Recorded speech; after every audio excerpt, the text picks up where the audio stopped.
ಬೆಂಗಳೂರಿನಲ್ಲಿ ಸ್ವಂತ ಮನೆಯವರಿಗೂ ನೋಟಿಸ್ನ ನಡುಕ ಈಗ ಶುರುವಾಗ್ತಾ ಇದೆ. 20 ವರ್ಷದಿಂದ ವಾಸ ಇದ್ದವರಿಗೆ ಬಿಡಿಎ ಶಾಕ್ ಕೊಡ್ತಾ ಇರೋದ್ರ ಡೀಟೇಲ್ಸ್ ಲಭ್ಯ ಆಗ್ತಾ ಇದೆ. ಬಿಡಿಎ ಬಿಗ್ ಶಾಕ್ಗೆ ಬೆಂಗಳೂರಿನ ಜನ ನಡುಗಿದ್ದಾರೆ. ಯಾವ ಸಮಸ್ಯೆಗೆ ಬೆಂಗಳೂರಿನ ಜನರಿಗೆ ಉತ್ತರ ಗೊತ್ತಾಗ್ತಾ ಇಲ್ಲ ಅನ್ನೋದ್ರ ಡೀಟೇಲ್ಸ್ ಇದು. ಕೊಡಿಗೆಹಳ್ಳಿಯ ಮುನೇಶ್ವರ ಬಡಾವಣೆ ಜನರಿಗೆ ನೋಟಿಸ್ ಜಾರಿಯಾಗಿದೆ. ಮನೆ ಖಾಲಿ ಮಾಡುವಂತೆ ನೋಟಿಸನ್ನು ಬಿಡಿಎ ಕೊಡ್ತಾ ಇದೆ. ಬಿಡಿಎ ಲೇಔಟ್ ಅಭಿವೃದ್ಧಿ ಹೆಸರಲ್ಲಿ ಜಾಗಗಳನ್ನು ಖಾಲಿ ಮಾಡಬೇಕು ಅಂತ ಸೂಚನೆಯನ್ನು ಕೊಟ್ಟಿದ್ದಾರೆ. ಬಿಡಿಎ ಅಲ್ಲಲ್ಲಿ ಜಾಗಗಳನ್ನು ಸ್ವಾಧೀನ ಮಾಡಿಕೊಳ್ಳುವಂತಹ ಪ್ರಕ್ರಿಯೆಗಳನ್ನು ನಾವು ನೋಡ್ತಾ ಇರ್ತೀವಿ. ಬಟ್ ಇಲ್ಲಿ ಸ್ಪೆಸಿಫಿಕಲಿ ಈ ಪ್ರಕರಣದಲ್ಲಿ ಬಿಡಿಎ ಹಿಂಗೆ ನೋಟಿಸ್ ಕೊಟ್ಟಿದ ತಕ್ಷಣ ಕರೆಕ್ಟಾಗಿ ನಮಗೆ ಪರಿಹಾರದ ಮೊತ್ತಗಳು ಕಾಣಿಸ್ತಾ ಇಲ್ಲ. ಅವತ್ತು ಸಕಾರಣಗಳನ್ನು ಕೊಡದೆ ಸುಮ್ಮನೆ ಇಲ್ಲಿ ಪ್ರಾಪರ್ಟಿಗಳನ್ನು ಹಿಂಗೆ ವಶಕ್ಕೆ ಪಡೆಯಲಾಗ್ತಾ ಇದೆ ಅನ್ನೋದು ಆರೋಪ. ಯಾರ್ಯಾರಿಗೆ ನೋಟಿಸ್ ಸಿಕ್ಕಿದೆ ಅಂತ ಕುಟುಂಬಗಳೆಲ್ಲ ಮುಂದೆ ಬಂದು ತಮ್ಮ ಸಂಕಷ್ಟಗಳನ್ನು ಕೂಡ ಪಬ್ಲಿಕ್ ಟಿವಿ ಮುಂದೆ ಹೇಳ್ಕೊಂಡಿದೆ. ನೀವು ಅಂದರೆ ಅಲ್ಲಿ ತುಂಬ ಜನರನ್ನು ಕೇಳಿದಾಗ ಎಷ್ಟು ವರ್ಷದಿಂದ ವಾಸ ಇದ್ದೀರಿ, ಏನು ಕತೆ ಅಂತೆಲ್ಲ ಕೇಳಿದಾಗ 20-25 ವರ್ಷ ಅಂತ ಪ್ರತಿಯೊಬ್ಬರು ಕೂಡ ಸೀನಿಯಾರಿಟಿ ಲೆಕ್ಕಾಚಾರಗಳನ್ನು ಹೇಳ್ತಾ ಇದ್ದಾರೆ. ಮತ್ತು ಮನೆಯ ನಕ್ಷೆಗೆ ಸಂಬಂಧಪಟ್ಟಂತೆ ಕೂಡ ಅವ್ರ ಹತ್ರ ಡಾಕ್ಯುಮೆಂಟ್ಸ್ ಇದೆ. ಮತ್ತು ವಂಶವೃಕ್ಷ, ಬೇರೆ ಬೇರೆ ಉಳಿದಂತಹ ಡಾಕ್ಯುಮೆಂಟ್ಸು ಅವೆಲ್ಲಕ್ಕೂ ಕೂಡ ಸಂಬಂಧಪಟ್ಟಂತೆ ಅವ್ರ ಹತ್ರ ಡಾಕ್ಯುಮೆಂಟ್ಸ್ ಇದೆ. ಇಷ್ಟಿದ್ರೂ ಕೂಡ ನಮ್ಮನ್ನು ಜಾಗ ಖಾಲಿ ಮಾಡಿಸ್ತಾ ಇದ್ದಾರೆ ಅಂತ. ಇಲ್ಲಿ ಒಂದೇ ಜಾಗವನ್ನು ಇಬ್ಬರಿಗೆ ಮಾರಾಟ ಮಾಡಿರುವಂತಹ ಶಂಕೆ, ಬಿಡಿಎಗೂ ಮೋಸ ಅಥವಾ ಜಾಗದ ಮಾಲೀಕರಿಗೂ ಮೋಸ ಆಗಿರೋದು ತಿಳಿದು ಬರ್ತಾ ಇದೆ. ಅಸಲಿ ಜಾಗದ ಜನರಿಗೆ ಬಿಡಿಎಯಿಂದ ಇನ್ನೂ ಕೂಡ ಪರಿಹಾರ ಸಿಕ್ಕಿಲ್ಲ ಅಂತ. ಬಿಡಿಎ ಕೇಳಿದರೆ ಪರಿಹಾರ ಕೊಟ್ಟಿದ್ದೀವಿ ಅಂತ ಅಧಿಕಾರಿಗಳು ಹೇಳ್ತಾರೆ. ಇಲ್ಲೇ ಜೀವಂತ ಸಮಾಧಿ ಮಾಡಿದ್ರು ನಾವು ಜಾಗ ಖಾಲಿ ಮಾಡಲ್ಲ ಅಂತ ಜನ ಹೇಳ್ತಾ ಇದ್ದಾರೆ. ಸೊ ಬಿಡಿಎ ವಿರುದ್ಧ ಮುನೇಶ್ವರ ಬಡಾವಣೆಯ ಜನ ಆಕ್ರೋಶವನ್ನು ವ್ಯಕ್ತಪಡಿಸ್ತಾ ಇದ್ದಾರೆ. ಯೂಶಲಿ ಯಾವುದೇ ಪ್ರಾಪರ್ಟಿಯನ್ನು ಬಿಡಿಎ ಸ್ವಾಧೀನಪಡಿಸ್ಕೊಳ್ಳುತ್ತೆ ಅಂದರೆ ಅವರು ಅಲ್ಲಿ ಅಕ್ವಿಸಿಷನ್ ರೂಲ್ಸ್ ಪ್ರಕಾರ ಪರಿಹಾರದ ಮೊತ್ತವನ್ನು ಕೊಟ್ಟು, ಮಾರ್ಕೆಟ್ ವ್ಯಾಲ್ಯೂ ಎಲ್ಲ ಕೊಡಲ್ಲ ಅವರು, SR ವ್ಯಾಲ್ಯೂ ಏನಿರುತ್ತೆ ಅದನ್ನು ಕೊಡ್ತಾರೆ. ಅದು ಇಲ್ಲಿ ಕೊಟ್ಟಿಲ್ಲ ಅಂತೆ. ಸೊ ಆಟ ಆಡಿರೋರು ಯಾರು ಹಾಗಾದರೆ? ಇಲ್ಲಿ ಆಬ್ವಿಯಸ್ಲಿ ಅಧಿಕಾರಿಗಳ ವರ್ಗ ಶಾಮೀಲಾಗಿರೋ ಸಾಧ್ಯತೆ ಇದೆ. ಏನಾಗಿದ್ದಾರೆ ಅಂದರೆ ಭೂಗಳ್ರಿಗಿಂತ ದೊಡ್ಡ ಕಳ್ಳರು ಆಗ್ಬಿಟ್ಟಿದ್ದಾರೆ. ಇದು ಪ್ರಾಬ್ಲಮ್ಮು. ಇಲ್ಲಿ ಏನು ಆಗ್ತಾಯಿದೆ, ಏನು ಆಗ್ತಾಯಿದೆ, ಇಲ್ಲಿ ಏನು ಮಾಡ್ತಾ ಇದ್ದಾರೆ, ಏನೂ ಇಲ್ಲ. ಅಲ್ಲೆಲ್ಲೋ ಗೂಗಲಲ್ಲಿ ನೋಡೋದು, ಎರಡು ಖಾಲಿ ಜಾಗ ಅಂತ ತೆಗೆದು ಫೋಟೋ ಹಾಕೋದು, ಇಮಿಡಿಯೇಟು ಇಲ್ಲಿ ಸ್ಥಳ ಪರಿಶೀಲನೆ ಮಾಡಿದಂಗೆ ದುಡ್ಡುಗಳನ್ನ ಲ್ಯಾಂಡ್ ಓನರ್ಗೆ ಕೊಟ್ಬಿಡೋದು. ನಾವೇನಾರ ಅಬ್ಜೆಕ್ಷನ್ ಲೆಟ್ರು ಇನ್ನೊಂದು ಮತ್ತೊಂದು ಎಲ್ಲ ಮಾಡ್ತಾನೆ ಇದ್ದೀವಿ, ಕೇಸು ಹಾಕ್ಕೊಂಡಿದ್ವಿ. ಮಾಡಲ್ಲ, ಒಳಗಡೆ ನಾವು ಖಾಲಿ ಮಾಡಲ್ಲ, ನಮ್ಮೇಲೆ ಮಣ್ಣು ಹಾಕ್ಬಿಡ್ಲಿ. ನಾವು ಖಾಲಿ ಮಾಡಲ್ಲ, ನಮ್ಮನ್ನು ಸೇರಿಸಿ ಮನೇನೂ ಸೇರಿಸಿ ಹೊಡೆದಾಕ್ಬಿಡ್ಲಿ. ನಾವು ಒಳಗಡೆ ಇರ್ತೀವಿ, ನಾವು ಒಂದೇ ಸತಿ ಮಣ್ಣು ಹಾಕ್ಬಿಡ್ತೀವಿ. ಅಲ್ಲೇನ ತಿರ್ಗಿ ಬೇರೆ ಕಡೆ ತಗೊಂಡು ಮಣ್ಣು ಮಾಡೋದು ಬೇಡ. ನಮ್ಮನ್ನ ನಾವು ಮನೆ ಒಳಗಡೆ ಇರ್ತೀವಿ, ಅವರೇ JCB ತಂದು ಮುಚ್ಚಿಬಿಡ್ಲಿ. ಅಷ್ಟೇ ನಮ್ಮ ಪರಿಸ್ಥಿತಿ. ನಾವಂತೂ ಯಾವುದೇ ಕಾರಣಕ್ಕೂ ಜಾಗ ಬಿಟ್ಕೊಡಲ್ಲ. ಸರ್ವೆ ನಂಬರಲ್ಲಿ ಸುಮಾರು ಒಂದು 125 ಸೈಟು, 125 ಮನೆಗಳಿದೆ. ಅದೇ ಥರ ಸ್ಕಂದನಗರದಲ್ಲೂ ಕೂಡ ಸುಮಾರು ಮನೆಗಳು, ಸಾವಿರಾರು ಮನೆಗಳಿದೆ. ಇಲ್ಲಿ ಏನಾಗ್ತಿದೆ ಅಂತಂದರೆ ಬರೀ ಕೇವಲ ಒಂದೇ ಸರ್ವೆ ನಂಬರ್ ಅಲ್ಲ, ಅಕ್ಕಪಕ್ಕದ ಸರ್ವೆ ನಂಬರ್ಗಳಲ್ಲೂ ಇದೇ ಆಗಿದೆ.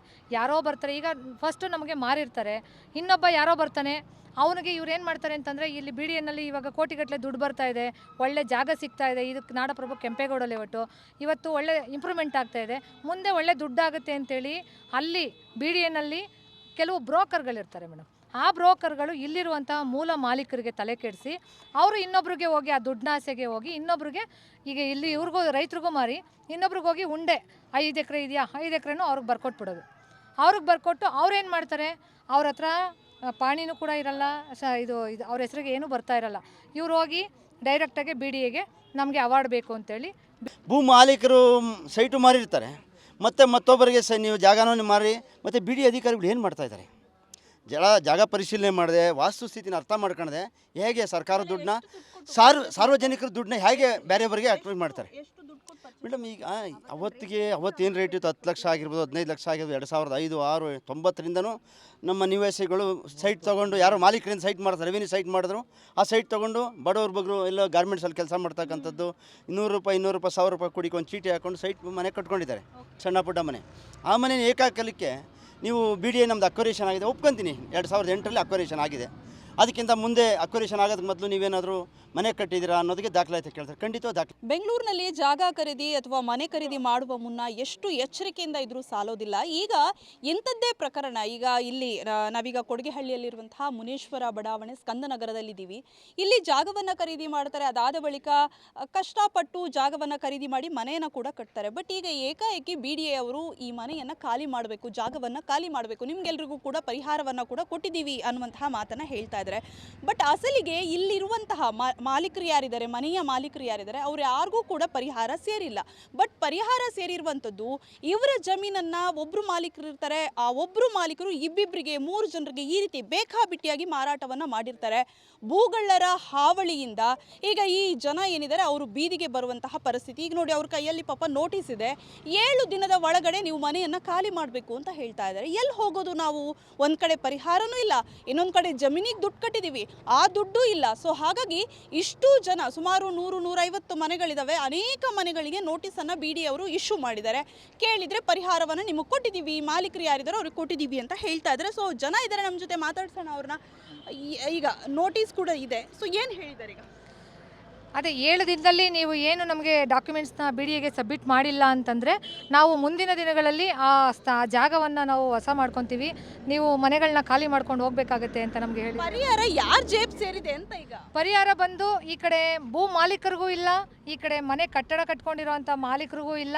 3ನೇ ವ್ಯಕ್ತಿ, ಈಗ ನಮಗೂ ಮಾರಿ ಇನ್ನೊಬ್ರಿಗೆ ಯಾರು ಮಾರಿದಾರೋ ಅವ್ರ ಹೆಸರಲ್ಲಿ ಪಾಣಿ ಕೂಡ ಇಲ್ಲ, ಅಂಥವ್ರಿಗೆ ಡೈರೆಕ್ಟಾಗಿ BDAಯಿಂದ ಅವ್ರ ಪಾಲಾಗಿದೆ ಮೇಡಮ್. ಈಗ ಪರಿಹಾರ ಕೊಡುವ ಮುನ್ನ ಇಲ್ಲಿಗೆ ಬಂದು ಸ್ಥಳ ಪರಿಶೀಲನೆ ಆಗಲಿ ಏನೂ ಮಾಡ್ಕೊಂಡಿಲ್ವಾ? ನೀವು ಎಷ್ಟು ವರ್ಷದಿಂದ ಇದ್ದೀರಾ ಇಲ್ಲಿ? ಮೇಡಮ್, ನಾವು ಬಂದು ಇಲ್ಲಿ 20 ವರ್ಷ ಆಯಿತು. ನಮ್ಮ ತಂದೆ ಸಾಮಾನ್ಯ ರೈತರು ಮಗ. ಇಲ್ಲಿ ಹಸು ಹಾಲು ಕರೆದಿ ಬೆಳಗ್ಗೆ ಸಾಯಂಕಾಲ ಮಳೆ ಚಳಿ ಅಂದೇ ಕೆಲಸ ಮಾಡಿ ನಮಗೊಂದು ನೆಲೆ ಮಾಡಿಕೊಟ್ಟಿದ್ದಾರೆ. ಇವತ್ತು ನಮ್ಮ ತಂದೆನೂ ಇಲ್ಲ, ಈ ಜಾಗನೂ ಇಲ್ಲ ಅಂದರೆ ಏನು ಮಾಡ್ಬೋದು ಮೇಡಮ್? ಅಧಿಕಾರಿಗಳು ರೆಸ್ಪಾನ್ಸ್